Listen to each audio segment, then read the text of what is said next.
സുജയ നമ്മോടൊപ്പം മറ്റു ചില കാര്യങ്ങൾ കൂടി വിസ്തരിക്കുകയാണ്. ഈ പ്രദേശം, ആ പ്രദേശത്തിൻ്റെ പ്രത്യേകത, ഇപ്പോൾ ലോഹഭാഗമുണ്ട് എന്ന് കരുതുന്ന ഇപ്പോൾ ഒരു ഭാഗം കണ്ടെത്തിയിരിക്കുന്നല്ലോ, അവിടെയാണല്ലോ ഇപ്പോൾ തിരച്ചിൽ നടത്താൻ പോകുന്നത്. ആ പ്രദേശത്തെക്കുറിച്ചൊക്കെ സുജയ ഒന്ന് വിശദീകരിക്കും. നോക്കൂ അർജുൻ, ഈ കോഴിക്കോട്ടുകാരനെ ഇപ്പോൾ ലോകമെമ്പാടുമുള്ള മലയാളികൾക്ക് പരിചിതമാണ്. നമ്മൾ നേരത്തെ കണ്ടിട്ടോ മിണ്ടിയിട്ടോ ഒന്നുമില്ലാത്ത ഒരാളാണെങ്കിൽ പോലും സേവ് അർജുൻ എന്ന് പറഞ്ഞുകൊണ്ട് നമുക്ക് ഇപ്പോഴും നിരവധി സന്ദേശങ്ങൾ വന്നുകൊണ്ടിരിക്കുകയാണ്. അർജുനെ രക്ഷിക്കുന്നതിനായിട്ടുള്ള ക്രമീകരണങ്ങൾ എന്തുകൊണ്ടാണ് ഇത്രയും വൈകുന്നത് എന്ന ചോദ്യം നിൽക്കുമ്പോൾ അർജുൻ്റെ യാത്രാ പഥത്തിൽ നിന്ന് നമുക്ക് തുടങ്ങാം. അർജുൻ ജൂലൈ 8-നാണ് വീട്ടിൽ നിന്ന് യാത്ര പുറപ്പെടുന്നത്. മനാഫ് എന്ന ലോറി ഉടമയുടെ ലോറിയുമായി, മുക്കം സ്വദേശിയാണ് മനാഫിൻ്റെ ലോറിയുമായുള്ള യാത്ര തുടങ്ങുന്നു. ജൂലൈ 8-ന് വീട്ടുകാരോടൊക്കെ യാത്ര പറഞ്ഞ കുഞ്ഞിനെയൊക്കെ ഓമനിച്ച് യാത്ര തുടങ്ങുകയാണ് അർജുൻ. ജൂലൈ 15-നാണ് രാംനഗറിൽ പോയി അവിടെ എത്തി തടിയൊക്കെ എടുത്ത് 300 കഷ്ണം തടിയാണ് ലോറിയിൽ നിറയ്ക്കുന്നത്. ആ 300 കഷ്ണം തടിയുമായി അതിന് ഏകദേശം 25 മുതൽ 35 ടൺ വരെ ഭാരമുണ്ട്. അർജുൻ്റെ ലോറിക്ക് 15 ടൺ ഭാരമുണ്ട്. രാംനഗറിൽ നിന്ന് ആ വാഹനത്തിൽ ഈ തടിയൊക്കെ കയറ്റി പുറപ്പെടുകയാണ് ജൂലൈ 15-ാം തീയതി അർജുൻ. ഇപ്പോഴെല്ലാം ഈ യാത്രയിലുടനീളം അർജുൻ സുഹൃത്തുക്കളുമായൊക്കെ സംസാരിക്കുന്നുണ്ട്. കാരണം ലോറി ഓടിക്കുമ്പോൾ ഉറങ്ങിപ്പോകാതിരിക്കാൻ ഈ യാത്രാവേളയിലൊക്കെ ജൂലൈ 15-നൊക്കെ നന്നായി തന്നെ എല്ലാവരോടും വീട്ടുകാരോടും എല്ലാം സംസാരിക്കുന്നുണ്ട് അർജുൻ. ജൂലൈ 16-നാണ് ഈ വാഹനം ഓടിച്ചു വന്ന് ഒന്ന് വിശ്രമിക്കുന്നതിനായി ഷിരൂരിൽ അർജുൻ വണ്ടി നിർത്തിയിടുന്നത്. പുലർച്ചെ 3:30 ഷിരൂരിൽ എത്തുന്നു. നമ്മൾ നേരത്തെ കണ്ട ആ മണ്ണിടിച്ചിലുണ്ടായ മേഖലയിൽ ആ മലയോട് ചേർന്നുകൊണ്ട് ദേശീയപാതയോരത്ത് മറുവശത്തൊരു ചായക്കടയൊക്കെ ഉണ്ട്. സാധാരണഗതിയിൽ വിശ്രമിക്കാൻ ഈ റൂട്ടിൽ പോകുന്ന വണ്ടികളൊക്കെ വിശ്രമിക്കാനായി നിർത്തിയിടുന്ന സ്ഥലമാണ്. അവിടെ കൊണ്ടുപോയി വാഹനം നിർത്തിയിടുകയാണ് പുലർച്ചെ 3:30 ആകുമ്പോൾ.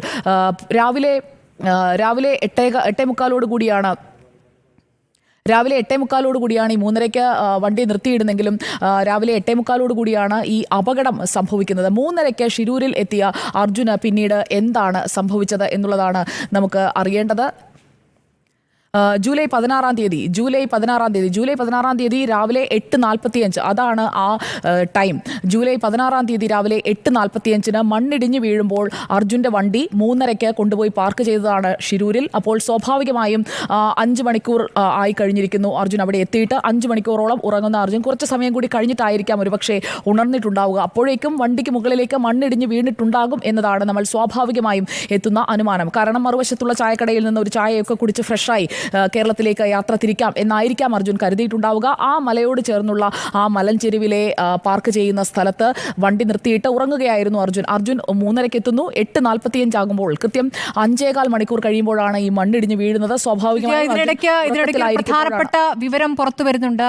സൈന്യം വരണം എന്നുള്ള പ്രധാനപ്പെട്ട ആവശ്യമാണ് കുടുംബം മുന്നോട്ട് വെച്ചിരുന്നത്. ഇപ്പോൾ കരസേന നാളെ എത്തുന്നു എന്നുള്ളൊരു വിവരം ലഭിക്കുകയാണ്. കരസേനയുടെ ദൗത്യം കൂടി വന്നാൽ കുറച്ചുകൂടി ഈ ദൗത്യം പെട്ടെന്ന് പൂർത്തിയാക്കാൻ കഴിയുമെന്നുള്ളത് അർജുൻ്റെ സഹോദരി ആവർത്തിച്ച് പറയുന്നുണ്ടായിരുന്നു. അപ്പോൾ പുലർച്ചെ 8:45 ആ തീയതിയാണ് പ്രധാനം. ജൂലൈ 16-ന് പുലർച്ചെ അവിടെ വണ്ടി എത്തിച്ച അർജുൻ്റെ വണ്ടിക്ക് മുകളിലേക്ക് 8:45 ആകുമ്പോഴേക്കും ഈ മണ്ണിടിഞ്ഞ് വീണിട്ടുണ്ട്. നമ്മളിപ്പോൾ സംസാരിക്കുമ്പോൾ ജൂലൈ 20 ആയിരിക്കുകയാണ്, 5-ാം ദിവസമാണ്. അപ്പോൾ ഈ 8:45-ന് മണ്ണിടിഞ്ഞ് വീണെങ്കിലും സ്വാഭാവികമായി നമ്മുടെ നാട്ടിലൊക്കെ കാണുന്നത് എന്താണ്? മണ്ണിടിഞ്ഞ് അല്ലെങ്കിൽ മണ്ണിടിച്ചിൽ, ഉരുൾപൊട്ടൽ ഇങ്ങനെയുള്ള പ്രകൃതി ദുരന്തങ്ങൾ ഉണ്ടായാൽ അതിനോട് പെട്ടെന്ന് പ്രതികരിക്കുന്ന ഒരു സംവിധാനമാണ് നമ്മൾ പരിചയിച്ചത്. പക്ഷേ നിർഭാഗ്യവശാൽ അങ്ങനെയല്ല ഷിരൂരിൽ നമ്മൾ കാണുന്നത്. 2 മണ്ണുമാന്തി യന്ത്രങ്ങൾ മാത്രമാണ് ഒരു മല മുഴുവൻ ഇടിഞ്ഞു വീണ ആ പ്രദേശത്തേക്ക് മണ്ണ് നീക്കം ചെയ്യുന്നതിനായി അന്നത്തെ ദിവസം, അതായത് ഡേ ജൂലൈ 16-ാം തീയതി എത്തുന്നത്. 2 മണ്ണുമാന്തി യന്ത്രങ്ങൾ മാത്രമാണ് അവിടെയുള്ള മണ്ണ് നീക്കം ചെയ്യുന്നു. അതിനിടയിലാണ് വാഹനങ്ങൾ തൊട്ടിപ്പുറത്തുള്ള ആ ദേശീയപാതയുടെ മറുഭാഗം, ഒരു ഭാഗത്ത് മലയാണെങ്കിൽ മറുഭാഗത്ത് ഗംഗാവാലി നദി ഇങ്ങനെ ഒഴുകുകയാണ്. മഴ പെയ്യുന്ന സമയമാണ്. നിറയെ വെള്ളമുള്ള ഗംഗാവാലി നദിയിലേക്കാണ് ഈ മണ്ണും കല്ലും എല്ലാം ഒഴുകിപ്പോയത്. അവിടെ നിന്നും 7 മൃതദേഹങ്ങൾ കണ്ടെത്തുകയാണ്. അത് ആ തൊട്ടപ്പുറത്തുള്ള അർജുൻ ചായ കുടിക്കുന്നതിനായി പോകുന്ന അല്ലെങ്കിൽ പോകാൻ ഉദ്ദേശിച്ച ആ കടയിലെ ആളുകൾ മുഴുവൻ ആ വെള്ളത്തിൽപ്പെട്ടു. അവരുടേതടക്കമുള്ള മൃതദേഹങ്ങൾ അതേ ദിവസം 16-ാം തീയതി അപകട ദിവസം തന്നെ ഈ അന്വേഷണ സംഘത്തിന് അല്ലെങ്കിൽ അവിടെ രക്ഷിക്കാനെത്തിയ ആളുകൾക്ക് കിട്ടുകയാണ്. കൂടുതൽ പേർ അകപ്പെട്ടിട്ടുണ്ട് എന്നുള്ളത് അപ്പോൾ തന്നെ അവർക്ക് ബോധ്യപ്പെട്ട കാര്യമാണ്. ജൂലൈ 16-ാം തീയതിയാണ്. ഇതേ ദിവസം തന്നെയാണ് കുടുംബം അർജുനെ ബന്ധപ്പെടാൻ കഴിയുന്നില്ല എന്നുള്ള വിവരം പരസ്പരം പങ്കുവയ്ക്കുന്നത്. അപ്പോഴൊക്കെ അവർ കരുതുന്നത് അർജുൻ ഒരുപക്ഷെ റേഞ്ച് ഇല്ലാത്ത ഭാഗത്തുകൂടി യാത്ര ചെയ്യുകയായിരിക്കാം, ഈ മണ്ണിടിച്ചിലിൽ പെട്ടിട്ടുണ്ടാകില്ല, മറ്റൊരു വഴി കൂടി ആയിരിക്കാം അർജുൻ വന്നുകൊണ്ടിരിക്കുന്നത്, അല്ലെങ്കിൽ അർജുൻ്റെ യാത്ര തടസ്സപ്പെട്ടിട്ടുണ്ടാകാം. അങ്ങനെയുള്ള കാര്യങ്ങളൊക്കെയാണ് അവർ സ്വാഭാവികമായും ചിന്തിക്കുന്നത്.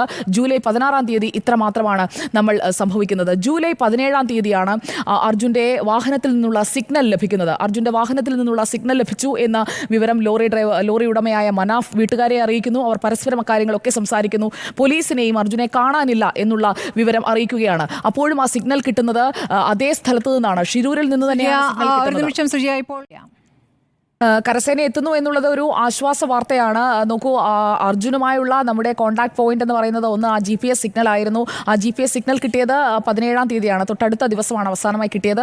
18-ാം തീയതി എൻജിൻ ഓഫായി എന്നുള്ള വിവരമാണ് ഭാരത് ബെൻസിൽ നിന്ന് ലഭിക്കുന്നത്. അങ്ങനെയാണെങ്കിൽ അതിനുശേഷം ഉണ്ടായ രക്ഷാപ്രവർത്തനത്തെ കുറിച്ച് നമ്മൾ മനസ്സിലാക്കണം. ഇന്നിപ്പോൾ നമ്മൾ സംസാരിക്കുന്ന വേളയിൽ കരസേന നാളെ എത്തുന്നു എന്ന് പറയുമ്പോൾ 6-ാം നാളാണ്. അപകടമുണ്ടായി 16-ാം തീയതി രാവിലെ 8:45 മണ്ണിടിഞ്ഞ് വീണതാണ്, മലയിടിഞ്ഞ് വീണതാണ്. സാധാരണ സൈന്യത്തെ വിളിക്കുന്നത് അടക്കമുള്ള കാര്യങ്ങൾ അതിനു മുൻപ് തന്നെ സംഭവിക്കുന്നതാണ് നമ്മൾ കണ്ടിട്ടുള്ളതെങ്കിൽ 6-ാം നാളാണ് സൈന്യം എത്തും എന്നുള്ള വിവരം നമുക്ക് ലഭിക്കുന്നത്. ഇന്ന് വൈകുന്നേരം മാത്രമാണ് അക്കാര്യത്തെക്കുറിച്ചുള്ള ഒരു കമ്മ്യൂണിക്കേഷൻ, ഒരു ആശയവിനിമയം ജില്ലാ അധികൃതരുടെ ഭാഗത്തു നിന്ന് ഉണ്ടാകുന്നത് എന്നുള്ളതും ഒരു ഗുരുതരമായ വീഴ്ച തന്നെയാണ്.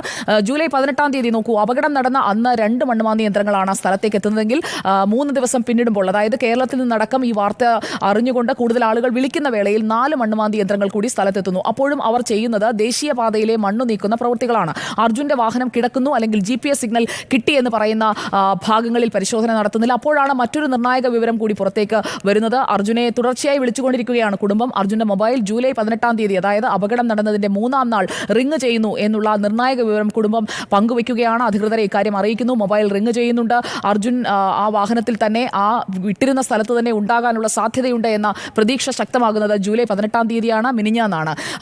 തൊട്ടടുത്ത ദിവസം, അതായത് ഇന്നലെ മൊബൈൽ വീണ്ടും റിംഗ് ചെയ്യുന്നു. പിന്നീട് അത് ഓഫായി പോവുകയാണ്. അതായത് എൻജിൻ പിന്നീട് ഓൺ ആയിട്ടില്ല. അർജുന്റെ മൊബൈൽ ഓഫ് ആകുന്നത് ഇന്നലത്തെ ദിവസമാണ്. ഇന്ന് അർജുനുമായി യാതൊരു നോക്കൂ, നാളെ കരസേന എത്തുമ്പോൾ അവരുടെ മുന്നിൽ കിടക്കുന്ന ഭാഗമെന്ന് പറയുന്നത് ഇതാണ്. ഇന്ന് ഡിറ്റക്ടർ കൊണ്ടുവന്ന മെറ്റൽ ഡിറ്റക്ടർ, ഇന്ന് GPR ഗ്രൗണ്ട് പെനട്രേറ്റിംഗ് റഡാർ ഉപയോഗിച്ചുകൊണ്ട് നടത്തിയ പരിശോധനയുടെ ദൃശ്യമാണ് നമ്മൾ ഈ കാണുന്നത്. ഇതുപോലെ ക്രെയിനിൽ ഉയർത്തി അവരെ അവിടേക്ക് ഇറക്കുകയായിരുന്നു. അവിടെ എത്തി ഈ ഭാഗങ്ങളിലൊക്കെ ground penetrating radar GPR system ഉപയോഗിച്ച് രാവിലെ ഒരു പരിശോധന നടത്തിയെങ്കിലും കൃത്യമായ സിഗ്നലുകൾ കിട്ടുന്നുണ്ടായിരുന്നില്ല. അതുകൊണ്ട് തന്നെ മണ്ണ് കൂടിക്കുഴഞ്ഞു കിടക്കുന്ന ഈ ഒരു സ്ഥലത്തിന്റെ പ്രത്യേകത ഇപ്പോൾ പ്രേക്ഷകർക്ക് കണ്ടാൽ മനസ്സിലാകും. കല്ലുണ്ട്, മണ്ണുണ്ട്, അതുപോലെ തന്നെ ചെളിയുണ്ട്. ഇതെല്ലാം കൂടിക്കുഴഞ്ഞു കിടക്കുന്ന, മരങ്ങൾ കടപുഴകി കിടക്കുന്ന ഒരു മേഖലയാണ് ആ മധ്യഭാഗത്തുള്ളത്. അവിടെയാണ് അർജുന്റെ ട്രക്കുള്ളതായി ഇപ്പോൾ നമ്മൾ അനുമാനിക്കുന്നത്. അവിടെ ഈ സംഘം രാവിലെ നീലിന്റെ നേതൃത്വത്തിലുള്ള NIT സംഘം നടത്തിയ GPR പൊസിഷനിങ്ങിൽ കൃത്യമായി അവർക്ക് സിഗ്നൽ കിട്ടുന്നുണ്ടായിരുന്നില്ല. പിന്നീടും ആ പരിശോധനകൾ തുടർന്നു. വൈകിട്ടോടുകൂടിയാണ് കല്ലും മണ്ണും അല്ലാതെ മറ്റെന്തൊക്കെയോ സാധനങ്ങൾ ഇതിനടിയിലുണ്ട്, ഈ മണ്ണിനടിയിലുണ്ട് എന്നത് 70% ഉറപ്പിക്കുന്ന തരത്തിലുള്ള സിഗ്നലുകൾ അവർക്ക് ലഭിച്ചത്. അത് സ്വാഭാവികമായും അർജുന്റെ വാഹനം അടിയിലുണ്ട് എന്നത് ഉറപ്പിക്കുന്ന രീതിയിലേക്ക് നമ്മൾ ആ ഒരു പ്രതീക്ഷയിലേക്ക് എത്തുകയാണ്. നാളെ അപ്പോൾ സൈന്യം കൂടി എത്തുകയാണെങ്കിൽ പെട്ടെന്ന് തന്നെ ഈ മണ്ണ് നീക്കം ചെയ്യാൻ കഴിയും. ഇവിടെ ഇപ്പോൾ ഈ ഒരു JCB ഇന്ന് പകൽ സമയം മുഴുവൻ അവിടെ കയറി ഈ മണ്ണ് നീക്കുന്നതാണ് നമ്മൾ കണ്ടത്. വൈകിട്ടോടുകൂടി ആ രക്ഷാപ്രവർത്തനം അവർ അവസാനിപ്പിക്കുകയാണ്.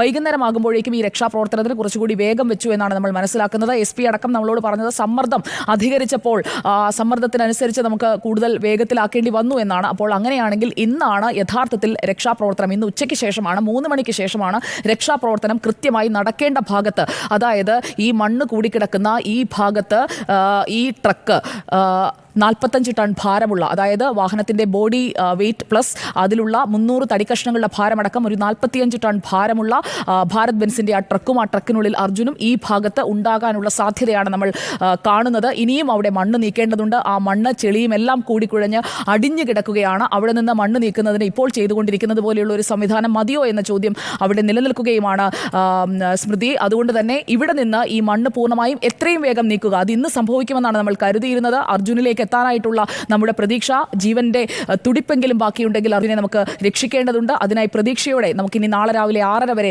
കാത്തിരിക്കേണ്ടിയിരിക്കുന്നു എന്നുള്ളതാണ് യാഥാർത്ഥ്യം. നാളെ സൈന്യം എത്തുമെന്ന് പറയുന്നു. അപ്പോൾ സമയം എത്രയാകുന്നു എന്നതുകൂടി നമ്മൾ കാണേണ്ടതുണ്ട്. ഇപ്പോൾ തന്നെ 110 മണിക്കൂറോളം ആയി കഴിഞ്ഞിരിക്കുകയാണ് അർജുൻ ആ മണ്ണിനടിയിൽപ്പെട്ടിട്ട്. നോക്കണം, 16-ാം തീയതി രാവിലെ 8:45 ഈ മൺകൂന ഇടിഞ്ഞു വീണതും അതിന് താഴെ പാർക്ക് ചെയ്തിരുന്ന അർജുന്റെ ട്രക്കടക്കമുള്ള വാഹനങ്ങൾ അതിന്റെ അടിയിൽപ്പെട്ടതും. അതുകൊണ്ട് തന്നെ ഇതൊരു ചെറിയ സംഭവമാക്കി കാണാതെ ഇതൊരു വലിയ ദുരന്തമാണ് അവിടെ സംഭവിച്ചത് എന്ന് ഉൾക്കൊണ്ടുകൊണ്ടുള്ള ഒരു തെരച്ചിലേക്ക് അവർ എത്തുന്നു എന്നുള്ളത് ആശ്വാസകരമായ, അതാണ് നമ്മുടെ പ്രതീക്ഷ. പക്ഷേ